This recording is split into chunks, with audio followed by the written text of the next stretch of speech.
ನಮಸ್ಕಾರ. ಆರ್ಫೆ info YouTube channel ಸ್ವಾಗತ. ಈ ವಿಡಿಯೋದಲ್ಲಿ ವಸತಿ ಶಾಲೆಗಳಿಗೆ ಸಂಬಂಧಪಟ್ಟಂತೆ ನೋಟಿಫಿಕೇಷನನ್ನು ಜಾರಿಗೊಳಿಸಿದ್ದಾರೆ. ಸುಮಾರು 767 ಹುದ್ದೆಗಳಿಗೆ 10/7/2026ಕ್ಕೆ ಕರ್ನಾಟಕ ಪರೀಕ್ಷಾ ಪ್ರಾಧಿಕಾರದವರು ಅಧಿಸೂಚನೆ ಪ್ರಕಟಿಸಿದ್ದಾರೆ. ಹೀಗಾಗಿ ಈ ಹುದ್ದೆಗೆ ಸಂಬಂಧಪಟ್ಟಂತೆ ಯಾವ್ಯಾವ ವಿಷಯದಲ್ಲಿ ಎಷ್ಟೆಷ್ಟು ಹುದ್ದೆಗಳಿವೆ, ಕ್ವಾಲಿಫಿಕೇಷನ್ ಏನೇನು ಕೊಟ್ಟಿದ್ದಾರೆ, ಸಂಬಳ ಎಷ್ಟಿದೆ, ಪರೀಕ್ಷಾ ದಿನಾಂಕ ಯಾವುದು ಮತ್ತು ಯಾವ ರೀತಿಯಾಗಿ ಪರೀಕ್ಷೆ ನಡೆಯುತ್ತದೆ ಅನ್ನುವುದನ್ನು ಈ ಡೀಟೇಲ್ ಆಗಿ ಹೇಳ್ತಾ ಬರ್ತೀನಿ ಅಂತ ವಿಡಿಯೋವನ್ನು ಎಂಡವರೆಗೆ ನೋಡಿ. ಮತ್ತು ಡಿಸ್ಕ್ರಿಪ್ಷನ್ ಬಾಕ್ಸಲ್ಲಿ ನಾನು ಪ್ರೌಢಶಾಲಾ ಶಿಕ್ಷಕರ ನೇಮಕಾತಿ ಗುಂಪಿದೆ, ಇಂಟ್ರೆಸ್ಟ್ ಇರುತ್ತೆ ಕ್ಯಾಂಡಿಡೇಟ್ ಜಾಯ್ನ್ ಆಗೋದು. ಆದಮೇಲೆ ತಮಗೆ ಗೊತ್ತಿರುವ ಹಾಗೆ ಹಿಂದಿನೇ ಅವರು ಹೇಳಿದರು, ವಸತಿ ಶಾಲೆಗಳಿಗೆ ಸಂಬಂಧಪಟ್ಟಂತೆ ನಾವು ಕಾಲ್ ಫಾರ್ಮನ್ನು ಮಾಡ್ತೀವಿ ಅಂತೇಳಿ. ಈಗ ಮಾಡಿದ್ದಾರೆ. ಮೊರಾರ್ಜಿ ದೇಸಾಯಿ, ಕಿತ್ತೂರಾಣಿ ಚೆನ್ನಮ್ಮ, ಅಟಲ್ ಬಿಹಾರಿ ವಾಜಪೇಯಿ, ಶ್ರೀಮತಿ ಇಂದಿರಾ ಗಾಂಧಿ ಮತ್ತು ಅಂಬೇಡ್ಕರ್ ವಸತಿ ಶಾಲೆಗಳಿಗೆ ಸಂಬಂಧಪಟ್ಟಂತೆ ಹುದ್ದೆಗಳನ್ನು ಕಾಲ್ ಮಾಡಿದ್ದಾರೆ. ಅವು ಇಲ್ಲಿ ಕೊಟ್ಟಿದ್ದಾರೆ. ಯಾವ್ಯಾವಿಗೆ ಎಷ್ಟೆಷ್ಟು ಅಂತಂದರೆ, ಕನ್ನಡ ಭಾಷಾ ಶಿಕ್ಷಕರು 103 ಇದೆ, ಆಂಗ್ಲ ಭಾಷಾ ಶಿಕ್ಷಕರು 108, ಹಿಂದಿ ಭಾಷಾ ಶಿಕ್ಷಕರು 55, ಗಣಿತ ಭಾಷಾ ಶಿಕ್ಷಕರು 103, ವಿಜ್ಞಾನ ಶಿಕ್ಷಕರು 106, ಸಮಾಜ ವಿಜ್ಞಾನ ಶಿಕ್ಷಕರು 154, ಗಣಕಯಂತ್ರ ಶಿಕ್ಷಕರು 57, ದೈಹಿಕ ಶಿಕ್ಷಕರು 81. ಅಂದರೆ ಇಷ್ಟು ಹುದ್ದೆಗಳಿಗೆ ಅವರು ಕಾಲ್ ಮಾಡಿದ್ದಾರೆ. ಅದಕ್ಕೆ ಅವರು ಹಿಂದಿನ ನೇಮಕಾತಿಯಲ್ಲಿ ಉಳಿದಂಥ ಹುದ್ದೆಗಳ ಸಂಖ್ಯೆ ಇವುಗಳನ್ನು ಕೊಟ್ಟಿದ್ದಾರೆ. ಓಕೆ, ಒಟ್ಟು ಸ್ಯಾಲ್ರಿ ನೋಡ್ತಾ ಬರೋದಾಗಿತ್ತು ಅಂದರೆ ವೇತನ ಶ್ರೇಣಿ 54,000ದಿಂದ 99,000ವರೆಗೂ ಇರ್ತದೆ ಅಂತ ಕೊಟ್ಟಿದ್ದಾರೆ. ಹಾಗಿತ್ತಂದರೆ ಈ ಹುದ್ದೆಗಳಿಗೆ ಸಂಬಂಧಪಟ್ಟಂತೆ ಕ್ವಾಲಿಫಿಕೇಷನ್ ಏನಿರಬೇಕು ಅಂತ ಬರುತ್ತೆ. ಈ ಎಲ್ಲ ಹುದ್ದೆಗಳಿಗೂ ಕಡ್ಡಾಯವಾಗಿ BEd ಮಾಡ್ಕೊಂಡಿರಬೇಕು. ಆದರೆ ಕೆಲವೊಂದಿಷ್ಟು ಹುದ್ದೆಗಳಿಗೆ PG ಮಾಡಿದರೂ ನಡೀತದೆ, ಡಿಪ್ಲೊಮಾ ಕೋರ್ಸ್ ಮಾಡಿದರೂ ನಡೀತದೆ ಅಂತ ಕೊಟ್ಟಿದ್ದಾರೆ. ಮತ್ತು ಸಮಾಜ ವಿಜ್ಞಾನ ಶಿಕ್ಷಕರಿಗೆ ಸಂಬಂಧಪಟ್ಟಂತೆ ಕಡ್ಡಾಯವಾಗಿ ಇಂಗ್ಲೀಷ್ ಪದವಿಯನ್ನು ಇಂಗ್ಲೀಷ್ ಮಾಧ್ಯಮದಲ್ಲೇ ಕಲ್ತಿರಬೇಕಾಗುತ್ತದೆ. ಓಕೆ, ಅದರ ಬಗ್ಗೆಯೂ ಸಹಿತ ಡೀಟೇಲ್ ಆಗಿ ಕೊಟ್ಟಿದ್ದಾರೆ.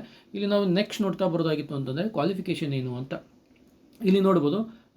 ಒಂದನೇದಾಗಿ ಅವರೇನು ಹೇಳ್ತಾರೆ ಅಂತಂದರೆ, ಇದು ಮಾನ್ಯತೆ ಪಡೆದ ವಿಶ್ವವಿದ್ಯಾಲಯದಿಂದ ಕನ್ನಡ ಭಾಷೆಯನ್ನು ಒಂದು ಐಚ್ಛಿಕ ವಿಷಯವಾಗಿ ಓದಿ ಕಲಾ ವಿಭಾಗದಲ್ಲಿ ಪದವಿಯನ್ನು ಪಡೆದಿರಬೇಕು ಅಂತ ಕೊಡ್ತಾರೆ. ಕನ್ನಡ ಭಾಷೆ ಶಿಕ್ಷಕರು ಕಡ್ಡಾಯವಾಗಿ ಡಿಗ್ರಿಯಲ್ಲಿ ಕಲಿತಿರಬೇಕು ಅಥವಾ ಅಂತ ಬರುತ್ತೆ. ಡಿಗ್ರಿಯಲ್ಲಿ ನೀವು ಕನ್ನಡವನ್ನು ಕಲಿದೇ ಇದ್ದರೆ ಇವರೇನು ಮಾಡ್ತಾರೆ, ಕನ್ನಡ ಪಂಡಿತ್ ಅನ್ನುವಂಥ ಒಂದು ಪರೀಕ್ಷೆ ಇದೆ, ಆ ಪರೀಕ್ಷೆಯನ್ನು ನೀವು ಪಾಸ್ ಮಾಡ್ಕೊಂಡಿರಬೇಕು ಅಂತ ಹೇಳ್ತಾರೆ. ಅಂದರೆ ಡಿಗ್ರಿಗೆ ನೀವು ಒಂದು ಐಚ್ಛಿಕ ಕನ್ನಡ ಮಾಡ್ಬೋದು ಅಥವಾ ಏನಾದರೂ ನೀವು ಪಂಡಿತ್ ಪರೀಕ್ಷೆ ಏನಾದರೂ ಪಾಸ್ ಮಾಡ್ಕೊಂಡಿರಬೇಕು. ಮತ್ತು ಅಂತಿದೆ, ಮತ್ತು ನೀವು ಮಾನ್ಯತೆ ಪಡೆದ ವಿಶ್ವವಿದ್ಯಾಲಯದಿಂದ BEd ಪದವಿಯನ್ನು ಪಡೆದಿರಬೇಕು ಅಂತ ಕೊಡ್ತಾರೆ. ಓಕೆ, ಇನ್ನು ನೆಕ್ಸ್ಟ್ ಇದರೊಂದಿಗೆ ಅವ್ರು ಏನು ಕೊಡ್ತಾರೆ, ಅಥವಾ ಅಂತ ಕೊಡ್ತಾರೆ. ಅಥವಾ ಅಂತಂದರೆ, ಅಭ್ಯರ್ಥಿಯು ಸ್ನಾತಕ ಪದವಿಯಲ್ಲಿ ಕನ್ನಡ ಐಚ್ಛಿಕ ವಿಷಯವನ್ನಾಗಿ ಅಭ್ಯಸಿಸಿಲ್ಲದಿದ್ದಲ್ಲಿ ಕನ್ನಡ ಭಾಷೆಯಲ್ಲಿ ಸ್ನಾತಕ ಪದವಿಯನ್ನು ಪಡೆದಿರಬೇಕು ಅಂತ ಗೊತ್ತಿದೆ. ಅಕಸ್ಮಾತ್ ಡಿಗ್ರಿಯಲ್ಲಿ ನೀವು ಕನ್ನಡವನ್ನು ಕಲಿಯದೇ ಇದ್ದರೆ PGಯನ್ನಾದರೂ ಕನ್ನಡವನ್ನು ಮಾಡಿರಬೇಕು ಅಂತವರು ಇಲ್ಲಿ ಕಂಡೀಷನನ್ನು ಹಾಕ್ತಾರೆ. ನೆಕ್ಸ್ಟ್ ಆಂಗ್ಲ ಭಾಷಾ ಶಿಕ್ಷಕರಿಗೆ ನೋಡ್ತಾ ಬರೋದಾಗಿತ್ತು ಅಂದರೆ, ಇಲ್ಲೂ ಸಹಿತ ಕಡ್ಡಾಯವಾಗಿ ಡಿಗ್ರಿಯಲ್ಲಿ ಇಂಗ್ಲೀಷನ್ನು ಕಲ್ತಿರಲೇಬೇಕು ಅಥವಾ ದಕ್ಷಿಣ ಭಾರತ ಪ್ರಾದೇಶಿಕ ಶಿಕ್ಷಣ ಸಂಸ್ಥೆಯಿಂದ ಇಂಗ್ಲೀಷ್ ಸ್ನಾತಕೋತ್ತರ ಡಿಪ್ಲೊಮಾ ಪತ್ರವನ್ನಾದರೂ ಪಡೆದಿರಬೇಕು. ಅಂದರೆ ಡಿಗ್ರಿಯಲ್ಲಿ ಇಂಗ್ಲೀಷ್ ಮಾಡದೇ ಇದ್ದರೆ ನೀವು ದಕ್ಷಿಣ ಭಾರತ ಪ್ರಾದೇಶಿಕ ಶಿಕ್ಷಣ ಸಂಸ್ಥೆ ನಡೆಸುವಂಥ ಡಿಪ್ಲೊಮಾ ಕೋರ್ಸನ್ನಾದರೂ ಇಂಗ್ಲೀಷಲ್ಲಿ ಮಾಡಿಕೊಂಡಿರಬೇಕು. ನೆಕ್ಸ್ಟ್ ನೋಡ್ತಾ ಬರೋದಾಗಿದ್ದರೆ, ನೀವು ಕಡ್ಡಾಯವಾಗಿ ಇದನ್ನು ಮಾಡ್ಕೊಂಡಿರಬೇಕು, ಏನು BEd ಮುಗಿಸ್ಕೊಂಡಿರಬೇಕು.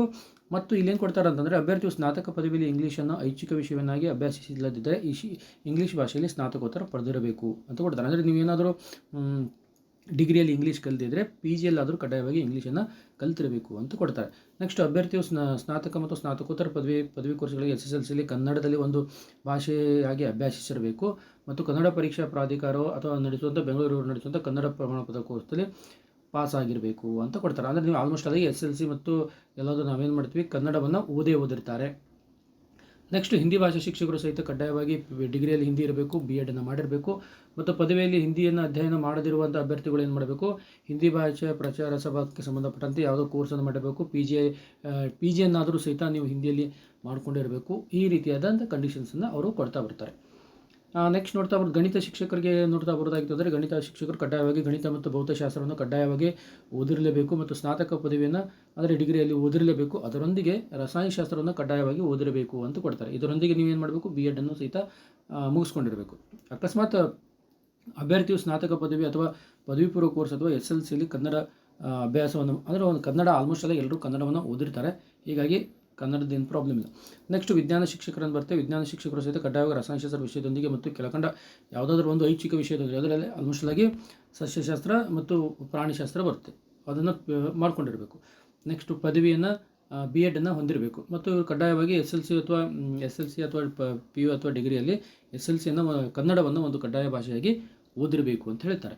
ಸಮಾಜ ವಿಜ್ಞಾನ ಶಿಕ್ಷಕರಿಗೆ ಸಂಬಂಧಪಟ್ಟಂತೆ ಇವರು ಏನು ಮಾಡ್ತಾರೆ, ಕೆಳಕಂಡ ಯಾವುದಾದ್ರೂ 2 ವಿಷಯಗಳೊಂದಿಗೆ ನೀವು ಓದಿರಬೇಕು ಅಂತ ಹೇಳ್ತಾರೆ. ಅರ್ಥಶಾಸ್ತ್ರ ಇಲ್ಲಿದೆ ನೋಡ್ಬೋದು, ಅರ್ಥಶಾಸ್ತ್ರ, ರಸಾಯನಶಾಸ್ತ್ರ, ಸಮಾಜಶಾಸ್ತ್ರ, ಭೂಗೋಳಶಾಸ್ತ್ರ, ಇತಿಹಾಸ, ಇವು ಎರಡಾದರೂ ಕಾಂಬಿನೇಷನ್ ನಿಮ್ಮ ಡಿಗ್ರಿಯಲ್ಲಿ ಇರಬೇಕು, ಬಿ ಎಡನ್ನು ಮಾಡಿರಬೇಕು. ಮತ್ತು ಇಲ್ಲಿ ಏನಿದೆ ಸಮಾಜ ವಿಜ್ಞಾನ ಶಿಕ್ಷಕರಿಗೆ ಸಂಬಂಧಪಟ್ಟಂತೆ ಒಂದು ನೀವು ಆಂಗ್ಲ ಭಾಷೆ ಮಾಧ್ಯಮ ಇರೋದರಿಂದ ನೀವು ಎಲ್ಲಾದರೂ ಒಂದು ಸರ್ಟಿಫಿಕೇಟ್ ಕೋರ್ಸನ್ನು ಮಾಡಿರಬೇಕು ಅಂತ ಹೇಳ್ತಾರೆ. ಅದು ಸಹಿತ ವಿಶ್ವವಿದ್ಯಾಲಯ ರಿಜಿಸ್ಟರ್ ಅವರಿಂದ, ಸಂಬಂಧಿಸಿದ ಕಾಲೇಜಿಂದ, ಪ್ರಾಂಶುಪಾಲರಿಂದ ದೃಢೀಕರಣ, ಯಾರು ಇಂಗ್ಲೀಷ್ ಮೀಡಿಯಮನ್ನು ಕಲಿತಿರ್ತಾರೆ ಅವರು ಕಡ್ಡಾಯವಾಗಿ ಅವರು ದೃಢೀಕರಣವನ್ನು ಪಡಿಬೇಕು ಅಂತ ಅವರು ಹೇಳ್ತಾ ಬರ್ತಾರೆ. ನೆಕ್ಸ್ಟ್ ಗಣಕಯಂತ್ರ ಶಿಕ್ಷಕರಿಗೆ ಏನಿಲ್ಲ, ಗಣಕಯಂತ್ರದ ಮಾಹಿತಿ ವಿಜ್ಞಾನ, ಇವರು ಸ್ನಾತಕ ಪದವಿಯಲ್ಲಿ ಗಣಕ ವಿಜ್ಞಾನ ಅಥವಾ ಮಾಹಿತಿ ವಿಜ್ಞಾನ, ಬ್ಯಾಚುಲರ್ ಆಫ್ ಕಂಪ್ಯೂಟರ್ ಅಪ್ಲಿಕೇಶನ್, ಗಣಕ ವಿಜ್ಞಾನದೊಂದಿಗೆ BSc ಅಥವಾ ಅದಕ್ಕೆ ತತ್ತಮಾನ ಪದವಿಯನ್ನು ಪಡೆದಿರಬೇಕು. ಮತ್ತು ಸ್ನಾತಕ ಪದವಿ ಅಥವಾ ಸ್ನಾತಕೋತ್ತರ ಪದವಿ ಕೋರ್ಸ್ SLCಯಲ್ಲಿ ಕನ್ನಡ ಒಂದು ಭಾಷೆಯನ್ನಾಗಿ ಅಭ್ಯಾಸ ಮಾಡಿರಬೇಕು. ಇದು ಆಲ್ಮೋಸ್ಟ್ ಅಲ್ಲಿಗೆ ಎಲ್ಲರೂ ಮಾಡಿರ್ತಾರೆ. ನೆಕ್ಸ್ಟ್ ದೈಹಿಕ ಶಿಕ್ಷಕರಿಗಂತೂ ಅವರು ಡಿಗ್ರಿಯಲ್ಲಿ ದೈಹಿಕ ಶಿಕ್ಷಣವನ್ನು ಮಾಡಿರಬೇಕು ಮತ್ತು BPEd ಕೋರ್ಸನ್ನು ಮಾಡಿರಬೇಕು ಮತ್ತು SLC PUC ಅಥವಾ ಡಿಗ್ರಿಯಲ್ಲಿ ಕನ್ನಡವನ್ನು ಓದಿರಬೇಕು ಅಂತ ಹೇಳ್ತಾರೆ. ಓಕೆ, ಇಲ್ಲೆಲ್ಲ ಆದ ನಂತರ ಇಲ್ಲಿ ಕಡ್ಡಾಯವಾಗಿ TET ಪರೀಕ್ಷೆಯನ್ನು ಪಾಸ್ ಮಾಡಿಕೊಂಡಿರಬೇಕಂತಿದೆ ಇಲ್ಲಿ ಕೊಟ್ಟಿದ್ದಾರೆ. ಪ್ರೌಢಶಿಕ್ಷಣ ಇಲಾಖೆ ನಡೆಸುವಂಥ ಅರ್ಹತಾ ಪರೀಕ್ಷೆ TET 2 ಅಂತ ಕೊಡ್ತಾರೆ.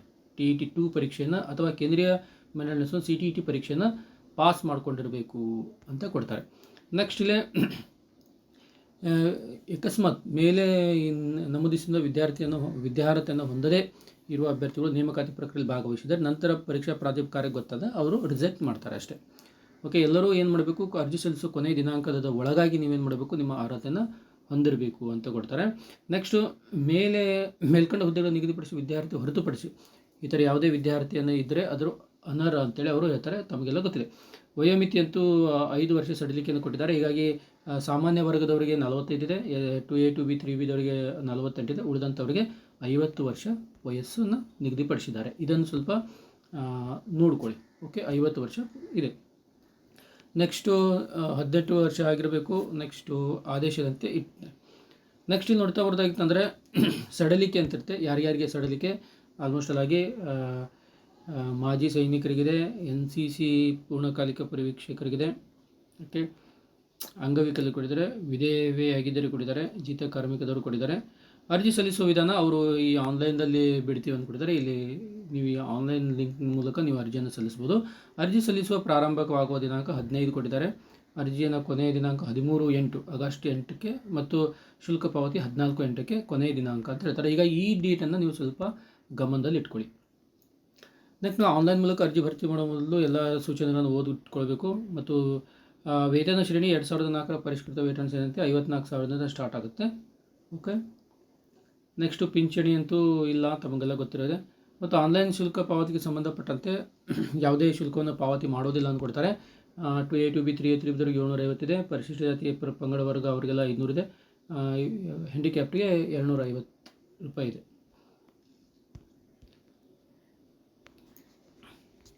ನೆಕ್ಸ್ಟು ಸ್ಪರ್ಧಾತ್ಮಕ ಪರೀಕ್ಷೆ ನೋಡಿ. ಸ್ಪರ್ಧಾತ್ಮಕ ಪರೀಕ್ಷೆ ಏನಿದೆ, 2 ಪೇಪರ್ಗಳಿರುತ್ತೆ. ಒಂದು GK, ಒಂದೊಂದು ನಿಮ್ಮ ಮುಖ್ಯ ಏನು ಯಾವ್ಯಾವ ವಿಷಯ ಕೊಟ್ಟಿದ್ದಾರಲ್ಲ ಆ ವಿಷಯಕ್ಕೆ ಸಂಬಂಧಪಟ್ಟಂಥ ಪರೀಕ್ಷೆಯನ್ನು ಇರ್ತೀವಿ. ನೀವು ಎಲ್ಲೆಲ್ಲಿ ಪರೀಕ್ಷಾ ಕೇಂದ್ರ ಇದೆ ಅಲ್ಲೇ ಹೋಗಿ ಅಟೆಂಡ್ ಆಗಬೇಕು ಅಂದ್ಕೊಳ್ತಾರೆ. ಕನ್ನಡ ಭಾಷಾ ಪರೀಕ್ಷೆ ಅಂತೇನಿದೆಯಲ್ಲ, ಇದು ಕಡ್ಡಾಯವಾಗಿ ಎಲ್ಲರೂ ಯಾರು SLCಯಲ್ಲಿ ಅಥವಾ PUCಯಲ್ಲಿ ರಾಜ್ಯ ತತ್ಸಮಾನ ಅಂದರೆ ಯಾರು ಓದಿರೋದಿಲ್ಲವೋ ಅವರು, ಪ್ರಥಮ ಮತ್ತು ದ್ವಿತೀಯ ಭಾಷೆಯಾಗಿ ಓದಿರೋದಿಲ್ಲೋ ಅವರು ಕಡ್ಡಾಯವಾಗಿ ಕನ್ನಡ ಭಾಷಾ ಪರೀಕ್ಷೆಯಲ್ಲಿ ಭಾಗವಹಿಸಬೇಕು ಅಂತ ಕೊಡ್ತಾರೆ. ಅದು 150 ಅಂಕದ ಒಂದು ಪರೀಕ್ಷೆ ಇರ್ತದೆ. ಅದರಲ್ಲಿ 50 ಅಂಕ ಗಳಿಸಿದರೆ ಸಾಕು. ಓಕೆ, ಇಲ್ಲಿ ಯಾರು SSLC ಮತ್ತು PUCಯಲ್ಲಿ ಯಾರು ಕಡ್ಡಾಯ ಓದಿರುವುದಿಲ್ಲ ನೋಡಿ, SSLCಗಿಂತ ಉನ್ನತ ಮಟ್ಟದ ವಿದ್ಯಾರ್ಥಿ ಕನ್ನಡ ಮತ್ತು ದ್ವಿತೀಯ ಭಾಷೆಯಾಗಿ ಅಭ್ಯಸಿಸದಿದ್ದರೆ ಅಂಥವರು ಮಾತ್ರ ಕನ್ನಡ ಮಾಧ್ಯಮ ಅಥವಾ ಕನ್ನಡ ಮಾಧ್ಯಮ ಆಯ್ಕೆ ಮಾಡಿ ಇಂಥ ಪರೀಕ್ಷೆಗಳು ಪಾಸ್ ಮಾಡದಿದ್ದರೆ ಅವರಿಗೆ ಕಡ್ಡಾಯ. ಪರೀಕ್ಷಾ ಸಿಲೆಬಸ್ ಕೊಟ್ಟಿದ್ದಾರೆ. ಪ್ರಚಲಿತ ವಿಜ್ಞಾನ ಇದೆ, ಸಮಾಜ ವಿಜ್ಞಾನ, ಭೂಗೋಳ, ಭಾರತೀಯ ಸಮಾಜ, ಕರ್ನಾಟಕ ಇತಿಹಾಸ, ಭಾರತ ಸಂವಿಧಾನ, ಪ್ರಾಯೋಗಿಕ ಜ್ಞಾನ, ಬೌದ್ಧಿಕ ವಿಷಯ, ಹೀಗಾಗಿ SLC ಮಟ್ಟದಿರ್ತದೆ. ಎರಡನೇದು ಪತ್ರಿಕೆ ಕರ್ನಾಟಕ ಭೂ ಸುಧಾರಣೆಗಳು, ಸಾಮಾಜಿಕ ವಿಷಯಗಳು, ಕರ್ನಾಟಕ ವ್ಯವಸ್ಥೆ, ದೌರ್ಬಲ್ಯ, ಸ್ಥಿತಿಗತಿ, ಇವೆಲ್ಲ ಇದೆ. ಎರಡನೇ ಪೇಪರು ನಿರ್ದಿಷ್ಟ ಪತ್ರಿಕೆ ಇರುತ್ತೆ. ಒಟ್ಟು 2 ಗಂಟೆಯ ಪತ್ರಿಕೆಯನ್ನು ಇಲ್ಲಿ ಕೊಟ್ಟಿರ್ತಾರೆ.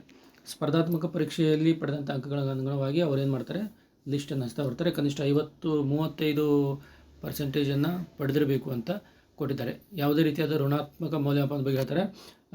4 ಉತ್ತರಗಳಿಗೆ ಅಭ್ಯರ್ಥಿ ಯಾವುದಾದ್ರೂ ಒಂದು ಸರಿ ಮಾತ್ರ ಆಯ್ಕೆ ಮಾಡಬೇಕು. ತಪ್ಪು ಉತ್ತರಕ್ಕೆ 4 ಅಂದರೆ 4 ಪ್ರಶ್ನೆಗಳಲ್ಲಿ 1 ಅಂಕವನ್ನು ಕಡಿತಾರೆ. 1 ಅಂಕಕ್ಕೆ 4 ತಪ್ಪುಗಳಿದ್ರೆ 1 ಅಂಕ ಹೋಗುತ್ತೆ. 0.25ನ ನೆಗೆಟಿವ್ ಇದೆ ಅಂತೇಳಿ ನೀವು ಹೇಳ್ತಾ ಬರ್ತಾರೆ. ಅರ್ಹತೆಗಳು ಆಲ್ಮೋಸ್ಟ್ ಆಲ್ ತಮಗೆಲ್ಲ ಗೊತ್ತಿದೆ. ಮೀಸಲಾತಿ ಪ್ರಮಾಣಪತ್ರಗಳ ಬಗ್ಗೆ ಸಹಿತ ಜನರಲ್ ಆಗಿ ತಮಗೆಲ್ಲ ಗೊತ್ತಿರುವಂಥದ್ದು. ಓಕೆ, ಈ ರೀತಿಯಾಗಿ ನೋಟಿಫಿಕೇಶನ್ ಕೊಟ್ಟಿದ್ದಾರೆ. ಹೀಗಾಗಿ ಅಭ್ಯರ್ಥಿಗಳು ಕಡ್ಡಾಯವಾಗಿ ನೀವೇನು ಮಾಡಿ ಅರ್ಜಿ ಸಲ್ಲಿಸುವಂಥವ್ರು ಯಾರೆಲ್ಲ ಕ್ವಾಲಿಫೈಡ್ ಇದ್ದೀರಿ ಅವರು ಅರ್ಜಿಯನ್ನು ಸಲ್ಲಿಸ್ಬೋದು. ಮತ್ತು ಡಿಸ್ಕ್ರಿಪ್ಷನ್ ಬಾಕ್ಸಲ್ಲಿ ನಾನು ಪ್ರೌಢಶಾಲಾ ಶಿಕ್ಷಕರ ನೇಮಕಾತಿ ಗುಂಪಿದೆ, ಅಲ್ಲಿ ಸಹಿತ ಜಾಯ್ನ್ ಆಗ್ಬೋದು. Okay, thank you.